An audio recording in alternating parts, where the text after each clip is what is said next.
Welcome to Topic 3. Let's now look at how the regulatory functions are represented in the GBT. GBT is structured around sub-indicators, which serve as the basic building blocks. Each sub-indicator has its own fact sheet, which guides benchmarking and assessment activities. Additional sources of information originating from other types of evaluations are also available. We will explore them later. Sub-indicators combine to form indicators, and indicators combine to create functions, including the regulatory system. Here are the common and non-common regulatory functions we have already identified and listed, together with the overarching regulatory system.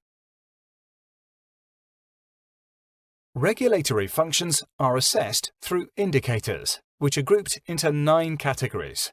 They are legal provisions, regulations and guidelines, organization and governance, policy and strategic planning, leadership and crisis management, transparency, accountability and communication, quality and risk management system, regulatory process, resources, human resources, financial resources, infrastructure, equipment and information management system, and monitoring progress and assessing the impact. These categories enable the assessment of cross-sectional subjects across regulatory functions.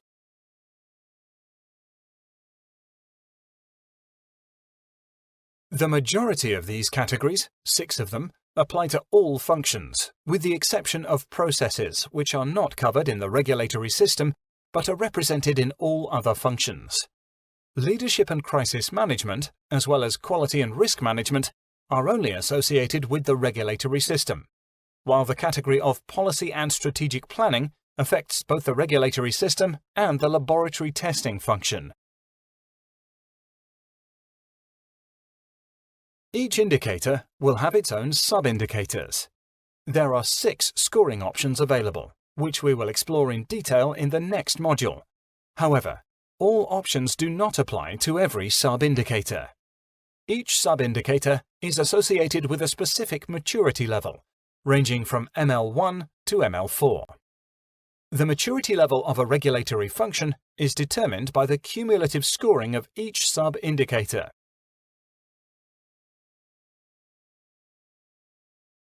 GBT comprises a total of 268 sub-indicators. These sub-indicators are categorized based on the different maturity levels to which they are associated. 28 for maturity level 1, 32 for maturity level 2, 152 for maturity level 3, and 56 for maturity level 4. The target of all countries is to reach at least maturity level 3. A regulatory authority must be at maturity level 3 for having pre-qualified locally manufactured vaccines, and to enter the performance evaluation process to be designated as WHO-listed authority.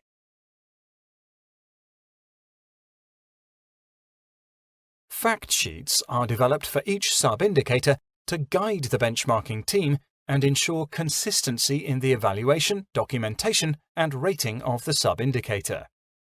Fact sheets provide support based on WHO guidelines, internationally recognized best practices such as the ISO standards, and other identified best practices. But your competency is essential to interpret the requirements. The fact sheet includes a description, scope, maturity level, rationale, requirements, framework, evidence to be reviewed, and remarks.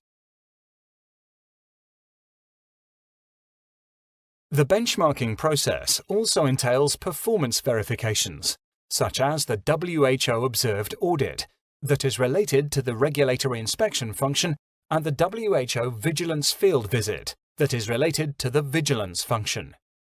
The outcomes of such verifications will contribute to the overall benchmarking result. The fact sheet for each sub-indicator includes various details, such as the maturity level to which the sub-indicator is linked, its scope of application, a succinct description of its meaning and the objective that highlights its rationale. It also mentions the specific requirements of the sub-indicator and lists the evidence to review and related documents.